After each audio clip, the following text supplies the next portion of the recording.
बिस्मिल्लाहिर्रहमानिर्रहीम। Urdu hand writing class में फिर आप सबका खैर मकदम करता हूँ, वेलकम करता हूँ। आप चाहे स्टूडेंट हों या गार्जियन हो, अगर आप अपनी कीमती वक्त में से थोड़ा सा वक्त निकाल कर इस वीडियो को देखते हैं और मेरे बताए हुए तरीक़ों पर अमल करते हैं, मश्क करते हैं, तो यकीनन आपकी उर्दू तहरीर में बहुत बड़ा बदलाव आ जाएगा।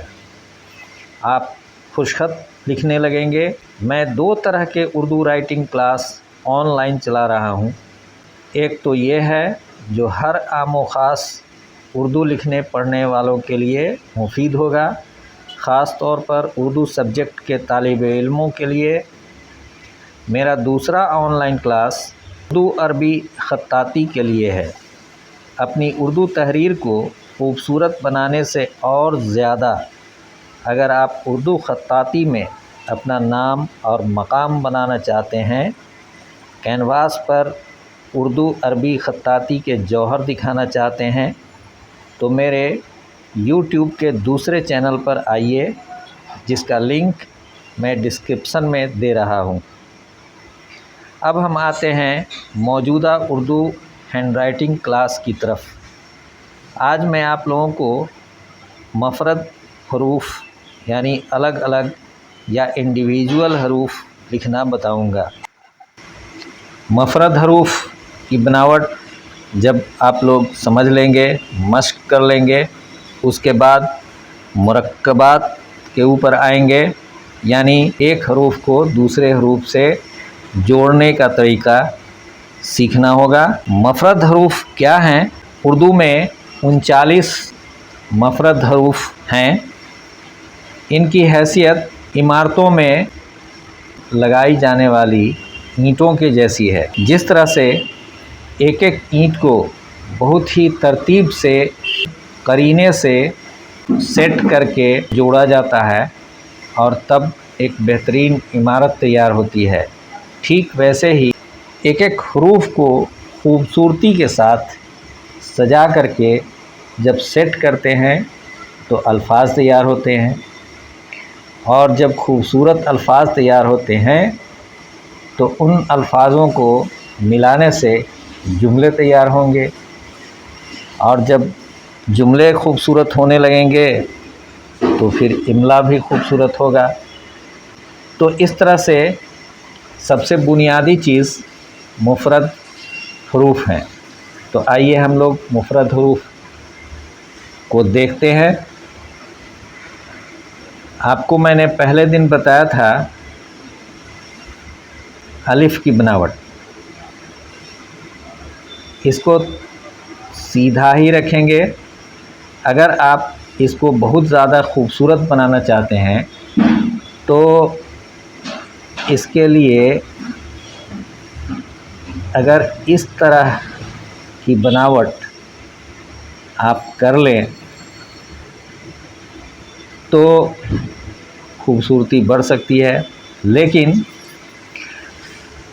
कहाँ पर कितनी लंबाई का अलिफ़ होगा यह बहुत मानी रखता है। अगर आप इस तरह की लाइन वाली कॉपी के हर लाइन पर तहरीर करना चाहते हैं तो उसके लिए अलिफ़ की लंबाई इतनी ही रखनी होगी। यहाँ देख रहे होंगे आप। अगर आप एक लाइन छोड़ करके लिखते हैं, जो कि शुरुआत में आप ऐसा ही करें तो ज़्यादा बेहतर होगा, तो आप पूरे 2 लाइन की अलिफ़ आप लिख सकते हैं।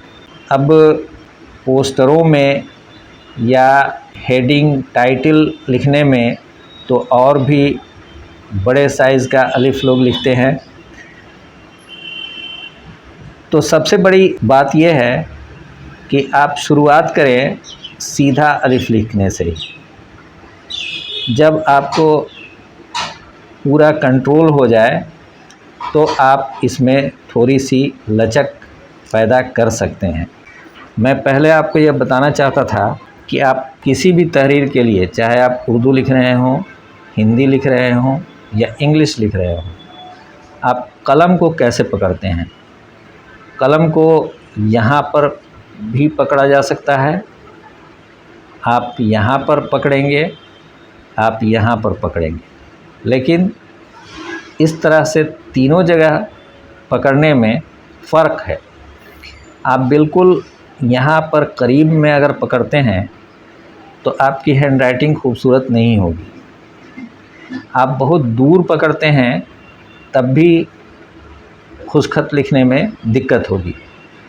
तो आप बीच की जगह कलम को पकड़ें, यानी उसका जो टिप है, पॉइंट है या निब है, उससे लगभग 1 इंच ऊपर या पौन इंच ऊपर आप पकड़ें। पकड़ने का भी तरीका आप ये देखें, इस 3 उंगली की मदद से आप पकड़ें। दूसरी चीज़ कि यह जो शहादत की उंगली है, इसका ये टिप ही कलम पर सटे तो ज़्यादा बेहतर है। कुछ लोग इस शहादत की उंगली को यूं दबा देते हैं, यूं यहाँ पर ये उंगली का कोना निकल जाता है, हड्डी बाहर की तरफ निकला रहता है, और इस तरह से पकड़ते हैं जैसे कलम न हो गया वो बहुत बड़ा हथियार हो गया, जैसे वो छीन करके कोई ले जाएगा, छूट जाएगा। तो इस तरह से पकड़ने पर आपकी पूरी ताकत कलम को पकड़ने पर ही खर्च हो जाती है। फिर हैंडराइटिंग बनाने में आपको मुश्किल आ सकती है। तो अगर पहले से आप इस तरह से कलम पकड़ते हैं ऐसे, तो जब मैं ऐसे बता रहा हूँ, ऐसे कलम पकड़ के लिखने में शुरू में आपको दिक्कत होगी, लेकिन आप लगातार ऐसे पकड़ के ही लिखने की प्रैक्टिस करेंगे तो एक दिन आप ऐसे जो पकड़ते थे उससे ज़्यादा बेहतर आप ऐसे पकड़ के लिख सकेंगे।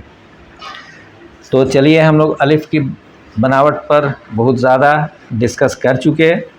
अब देखें बे की बनावट। एक चीज़ को ध्यान दें, अगर हम इधर से एक खड़ी लकीर डालते हैं और बीच में बिल्कुल सीधी लकीर डालते हैं और फिर दूसरी तरफ भी खड़ी लकीर डालते हैं, जैसा कि बहुत ही छोटे बच्चों को, इब्तदाई दर्जा के बच्चों को बताया जाता है, तो ये बे हुआ।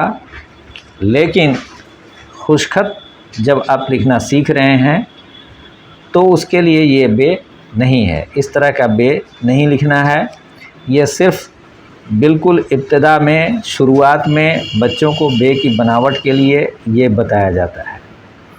आपको मैं जो बता रहा हूँ आप उस तरीके से आप लिखेंगे। ऐसे तो करना आसान है सभी के लिए, इधर भी खड़ी लकीर और इधर भी खड़ी लकीर, 90 डिग्री पर दोनों लकीर है और बीच में एक हॉरिजॉन्टल लाइन है जो दोनों लकीरों को मिला देती है। आपको करना ये है कि इधर दाईं तरफ जो खड़ी लकीर है उसके टिप से आप हल्का गोलाई ले करके इस पड़ी हुई लकीर को आप मिला दें, बस ये आपके बे की बनावट हो गई। इतना ही फ़र्क है। आप ऐसे खड़ी लकीर, ऐसे आपकी जो कॉपी की लाइन है उस लाइन से मिलाते हुए एक लकीर खींचते हैं और फिर एक सीधी लकीर खींचते हैं, खड़ी लकीर। तो खुशखत लिखने में आपको करना सिर्फ ये है कि यहाँ से आप तिरछी लकीर से आप इसको मिला देते हैं। ये देखें, ये गोलाई लिए हुए। इसको बड़ी शक्ल में अगर आप देखें तो आपने ऐसे लिखा, पहले ऐसे लिखा। मैं जो बता रहा हूँ इसमें यहाँ से आपको गोलाई लेकर के आपको यहाँ आ जाना है। तो अब जो बे की बनावट हो गई वो इस तरह की हो गई।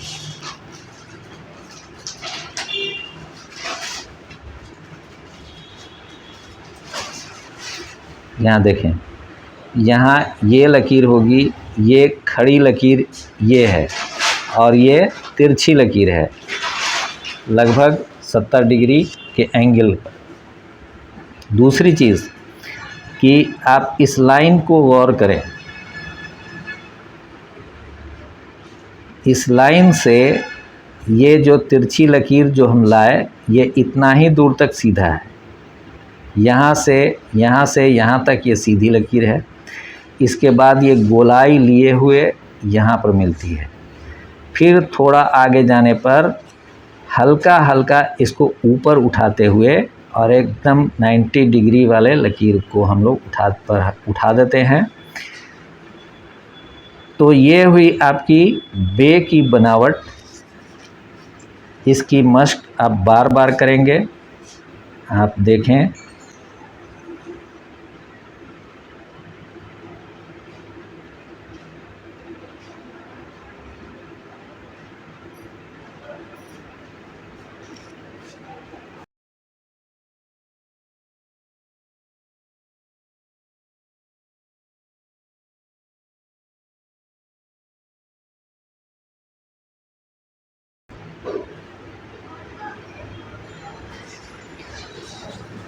ध्यान दें इस पर।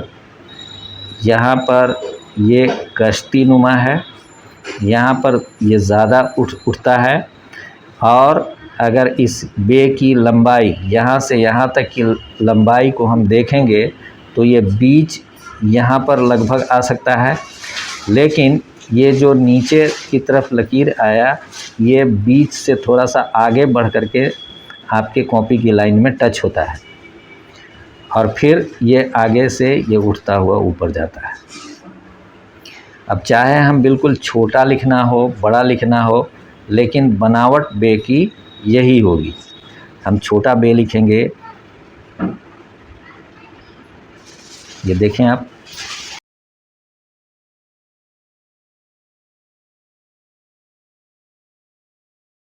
छोटा लिखना हो, बड़ा लिखना हो, अगर इस तरह से आप प्रैक्टिस कर लेते हैं, ये सिरा तिरछा रहेगा और ये सिरा खड़ा रहेगा। और ये जो बीच का हिस्सा है ये बिल्कुल स्ट्रेट लाइन ना हो करके हल्का सा, देखिए ध्यान दीजिए, ये ऐसे आकर के ऐसे उठ जाएगा। अब इसको गोल बनाने के चक्कर में आप एकदम ऐसे गोल तो नहीं बना देंगे। यहाँ देखें, बहुत ही स्लाइट ये हल्का सा ऊपर है, 1 मिलीमीटर होगा, इधर भी 1 मिलीमीटर से कुछ ज़्यादा होगा, इधर 1 मिलीमीटर होगा। तो अगर इस तरह से आप बे की बनावट पर गौर करेंगे तो आपको हमने बताया कि आप अपनी कॉपी की लाइन पर अगर एक एक लाइन छोड़ करके, जैसे कि शुरुआत में आपको करना भी चाहिए, तो इस तरह का बे लिखेंगे। बाद में जब छोटा लिखने लगेंगे तो इस तरह का बे लिखेंगे। और जब बे लिखने का प्रैक्टिस आपको हो जाएगा तो बे के साथ साथ पे,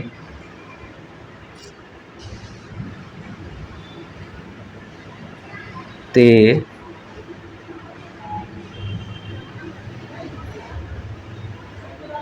टे, से, इतने हरूफ की बनावट आप सीख जाएंगे। ये सभी एक ही 1 2 3 4 5 आप एक हर्फ की बनावट सीख लेते हैं तो इसका मतलब कि आप 5 हरूफ को सीख गए। एक चीज़ यहाँ पर मैं बता देता हूँ, नुक्ते की बात। आइए हम लोग नुक्ते की बात करते हैं। एक नुक्ता के लिए तो कोई बात ही नहीं है, एक नुक्ता आप ऐसे डाल देंगे। 2 नुक्ता को आप बार बार इस तरह से 2 नुक्ता, इस तरह से 2 नुक्ता देना थोड़ा मुश्किल भी है और ये वक्त भी ज़्यादा आपसे ले लेगा। अब इसका 2 तरीका है। शुरू में आप ऐसे करें, ऐसे करें, ये छोटा देखिए, इसकी बड़ी शक्ल मैं बता दे रहा हूँ। ये बड़ी शक्ल है, लेकिन इतना बड़ा तो आप नहीं देंगे। अगर इतना बड़ा देने की ज़रूरत पड़ती है तो वो बहुत बड़े साइज़ का हरूफ होगा और जब बड़े साइज़ का हम हरूफ लिखेंगे तो ये ज़रूर पोस्टर वगैरह के लिए होगा, तो यहाँ पर नुक्ता, बाज़ाब्ता नुक्ता देना होगा। इस तरह के नुक्ता से काम नहीं चलेगा। तो इस तरह के नुक्ता हम अपनी कॉपी पर तहरीर करने में लिखते हैं, तो आप छोटा सा इसी का छोटा शक्ल यहाँ पर ऐसे लिखेंगे। आप गौर से देख लीजिए। इसके बाद जब आप लिखते लिखते लिखने में, लिखावट में, तहरीर में माहिर हो जाएंगे, तो बाद में तो आप ऐसे भी दे सकते हैं, ऐसे भी लोग दे करके आगे बढ़ जाते हैं। देखिए, लेकिन शुरू में आप मशक करेंगे, आप ऐसे नुक्ता देंगे, ऐसे कि अभी जल्दी नहीं करेंगे। तो आपने पे, ते, टे, से की बनावट सीख लिया। अब थोड़ा हम लोग जीम के ऊपर भी आते हैं। आप इस लाइन पर लिख रहे हैं, ध्यान दीजिए, और एक एक सतर छोड़ करके अगर आपको लिखना है तो आप इस ऊपर वाले लाइन के थोड़ी ऊपर से लिखिए।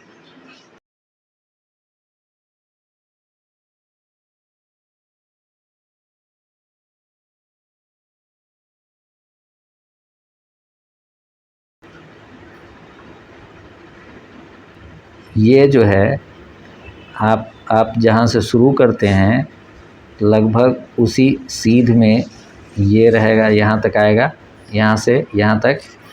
और यहाँ से आपको पहले दिन मैंने दायरा और दामन बताया था, तो ये पोर्शन जो है, इस पोर्शन की आपको बहुत ज़्यादा प्रैक्टिस करनी है। ये जो हिस्सा है, ये हिस्सा आपको बहुत जगह काम आएगा। तो यहाँ से हम तिरछा ऐसे हल्का गोलाई लेते हुए यहाँ तक लाते हैं, और यहाँ से वही दामन मिला देते हैं। दायरा अगर बाएं से दाईं ओर खींचा जाता है उसको दामन कहते हैं। तो यहाँ से हम लोग दामन जोड़ देते हैं, और उस थोड़ी सी ये इस सीध में जो दामन होती है उससे थोड़ा सा ऊपर हम लोग उठा देते हैं। नुक्ता बिल्कुल बीच में दिया जाता है। अगर आपको हर लाइन में लिखना है तब तो आप जीम को इतना बड़ा लिखना होगा। आप जीम के दामन को लाइन के नीचे भी ले जा सकते हैं हल्का। एक बात हमेशा ध्यान में रखेंगे कि आप जब हर लाइन में आप लिख रहे होंगे तो अलिफ इतना बड़ा होगा, बे इतना बड़ा होगा, अलिफ भी लाइन से सटा रहेगा। हल्का लाइन से अगर ऊपर रह जाता है अलिफ तो कोई बात नहीं है, बे को आप बिल्कुल लाइन से सटा करके लिखेंगे। जीम जब लिखेंगे तो जीम को लाइन से थोड़ा सा नीचे अगर आप ले जाते हैं तो ये अच्छा रहेगा। लेकिन अगर आपको दिक्कत है तो आप जीम को भी लाइन पर ही आप लिखिए, कोई दिक्कत नहीं है। अगर लाइन से थोड़ा सा नीचे आप बहुत आसानी से ला करके लिख सकते हैं तो आप ले आइए। अगर इसमें आपको परेशानी है, आपको लग रहा है कि आपकी राइटिंग में कोई कमी आ जाएगी, तो आप लाइन पर ही इसको रखिए। तो आप लोगों ने देखा कि किस तरह से हम लोग जीम की बनावट लिखते हैं। ये जो है जहाँ से हम लोग शुरू करेंगे इससे बहुत ज़्यादा बाहर इसको नहीं ले जाएंगे, जैसे कि ऐसे ऐसे ऐसे नहीं लाएंगे।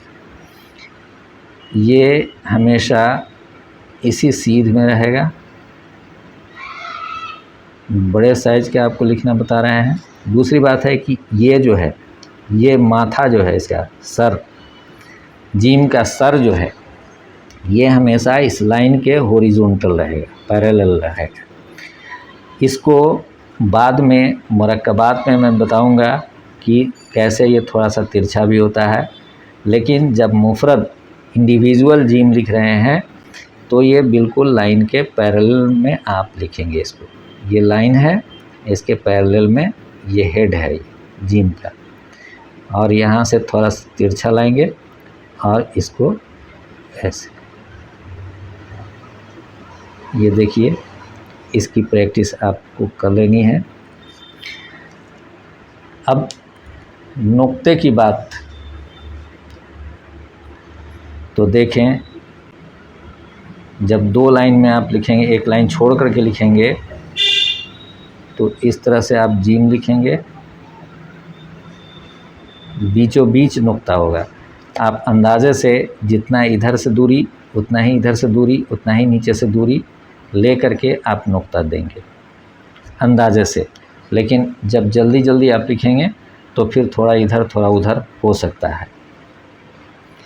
चे के लिए देखिए, दो नुक्ता ऊपर देंगे, एक नुक्ता नीचे देंगे। हे तो बिना नुक्ता का होता है, और खे के लिए आप यहाँ पर इसके ये जो माथा है, सर है, इसके बीचों बीच ऊपर में नुक्ता देंगे। तो चलिए, जीम चे हे खे हम लोग जान लिए। अब आप थोड़ा सा दाल,